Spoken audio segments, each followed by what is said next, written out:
I'm Christian Manz. I'm Creative Director of Film at Framestore. I'm also a visual effects supervisor, and I've recently completed Fantastic Beasts and Where to Find Them for Warner Brothers. Yes, I was the overall supervisor with Tim Burke. So we the two of us kind of split the film essentially. I'd worked with Tim about 13 years ago for the first time on Potter 3, where that was his first job as the production side supervisor. And then he did Potter 4, 5, 6, 7, 7B. And he was still swinging through the jungle with Tarzan and David Yates when Beast started. So they engaged me to essentially do pre-production, so all the previous design and all that stuff, so that by the time Tim came free, we then split the film near shoot, and then we supervised our sequences and through post. And so it was everything about the film was a collaboration, including our collaboration in our department, I guess. Well, I think visual effects, I think, is in a unique place in filmmaking, especially on a film like Fantastic Beasts, where it's VFX driven. I spent 21 months on the movie. So I started in January 2015, and that was with the art department were on, David Yates was on, and the producer was on, David Heyman. And we finished in October 2016, 4 weeks before the film came out. When we were finishing the last visual effects, 3D was just being finished up, the grade's done, sound's done.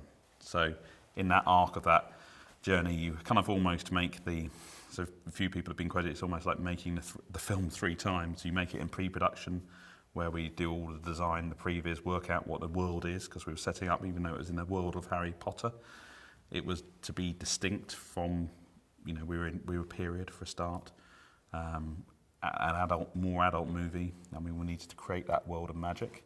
So you had that phase, then we filmed it, and then you move into where you're kind of trying to get through all of the complicated things we had to film, and then you move into post-production, where you then, obviously it's been edited, and then we're creating all of finally doing the visual effects, but then helping the storytelling by new stuff, discovering new bits of story, etc., etc. So by the time you come out the other end of it, you've been on a real creative journey. I think as a visual effects supervisor these days, it's an amazing kind of experience to have. On Fantastic Beasts, we were the design.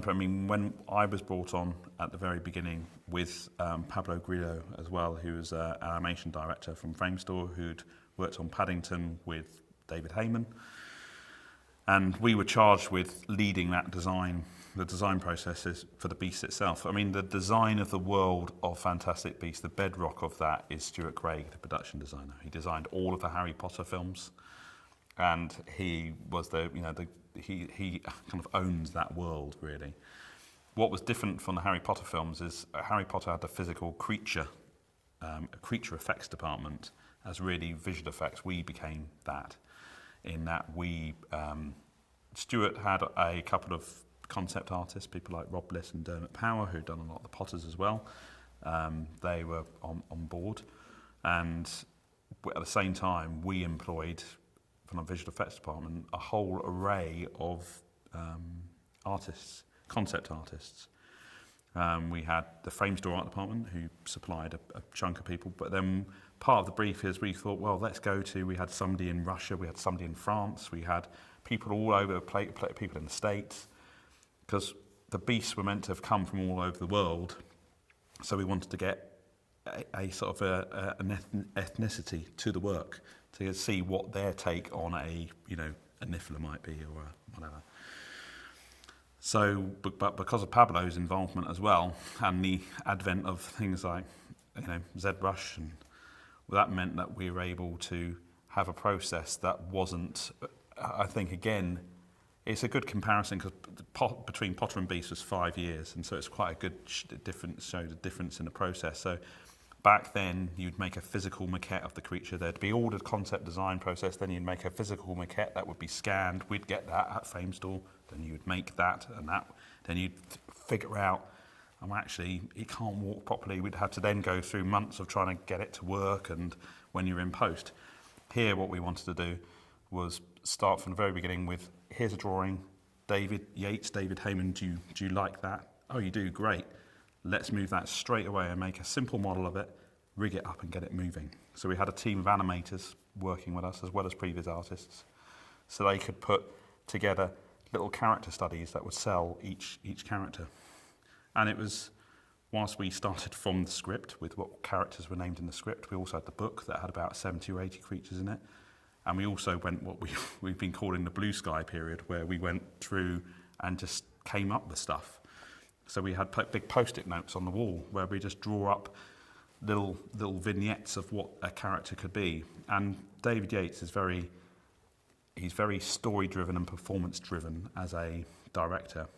And so therefore, every creature had to have a story. Often, like in the case scene, you'd see one creature for 20 seconds. So you had to tell a story with it in that time that the audience would get it and remember it, and then it's gone.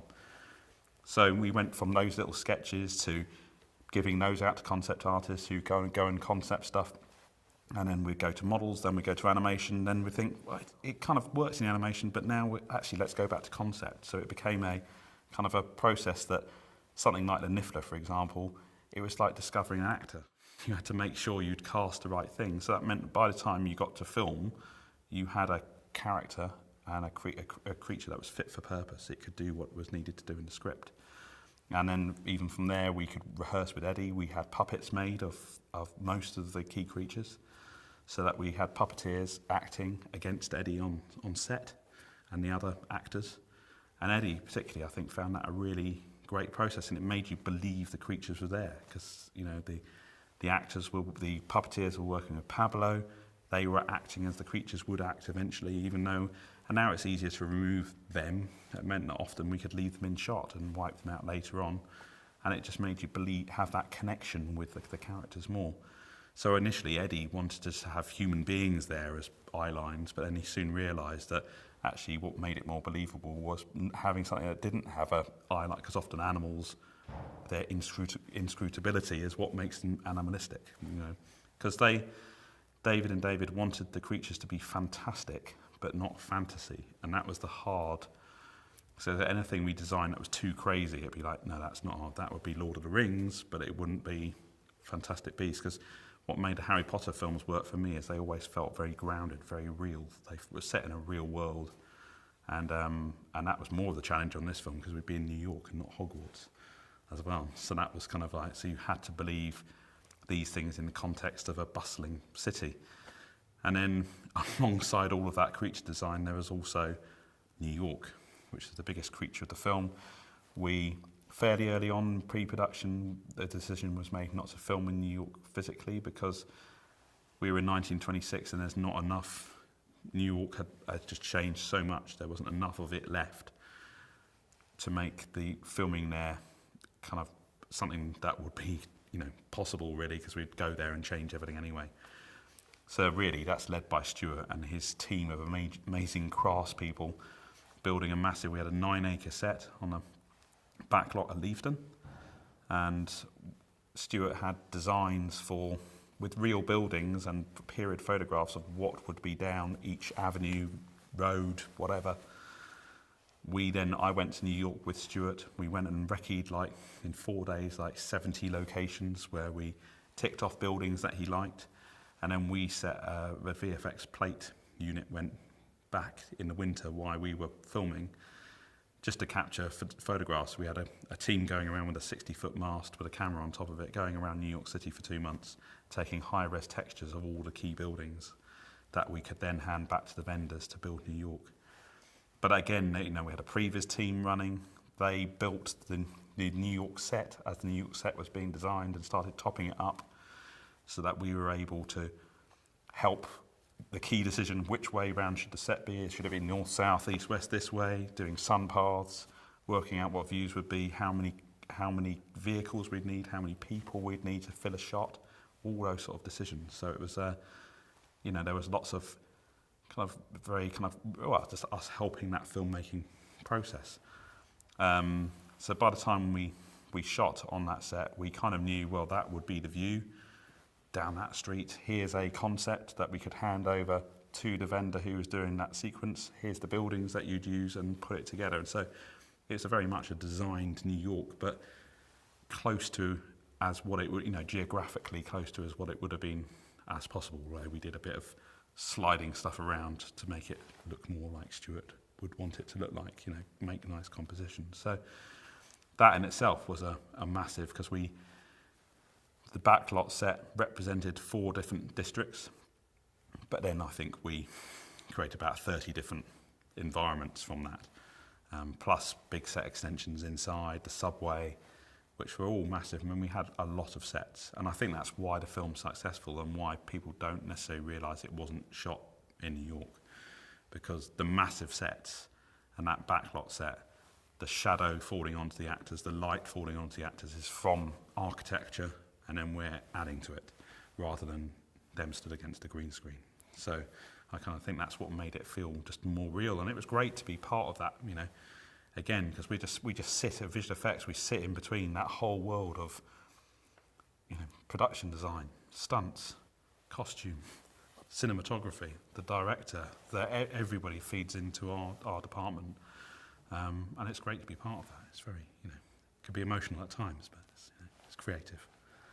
For the creatures, we wanted to be as authentic as possible, to make them feel like they're a real animal. So we went to a lot of, natural history reference, to look at how the Niffler was a combination of, from the book, he was very much like a platypus, so we looked at platypuses and how they'd moved, but then we found these like baby echidnas, like little hedgehog kind of things, and that kind of gave the podginess, the cuteness factor to him as a real character.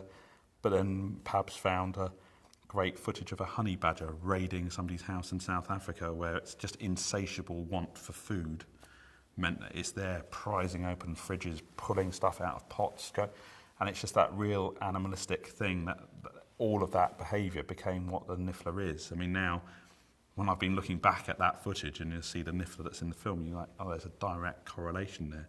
So stuff like the Erumpent, we'd look at large grazing animals, cows, I suppose, more than stuff like, she's like a rhino, but she was, David wanted her to defy, she's a big creature, but she was on heat, and she's just after Jacob because he's covered in Erumpent musk. So it's kind of like, almost like this puppy dog love of this huge thing that is just dangerous because it's big, not because it wants to kill you. So getting all of those nuanced performances was all looking at reference and great animation. Obviously we had other characters like Narlak, the goblin, our goblin and informant in the Blind Pig Speakeasy, which was he was a proper character. I'd done Dobby and Creature in Potter 7 with Pablo and Andy, who led the Framestore team in London. So to get to do House Elves again, but this time we challenged, we're like, right, well, let's do a goblin. And the reason for doing the goblins, which were prosthetic before, was because David wanted Ron Perlman to play Narlak, and Ron Perlman's 6 foot tall and not very goblin-esque. So again, Paul Catlin, a concept artist, came up with a great concept of what he would look like. That was shown to Ron to make sure that he was happy with how he would be interpreted, and he loved it. And that went straight into a sculpt, which was way ahead of when we actually shot it. So we were able to, by the time Ron came to set, and we did all of the usual, we did not in a 90 pose fac session with him. He wore a Cara, Vicon Cara headset to do all the facial capture. But we already kind of had some of the answers to what we needed, because we'd already got the sculpt and we'd got him and we'd had a pre-scan of him, so we knew what we needed out of it. But again, even that character, even though we did all of that capture and we had all of that reference, it really boiled down to great animation to bring that character alive, because it was all about the interpretation of Ron's performance and transposing that to this smaller caricatured guy. So that was another challenge that we had to do. So it was, it was broad, I guess, that kind of,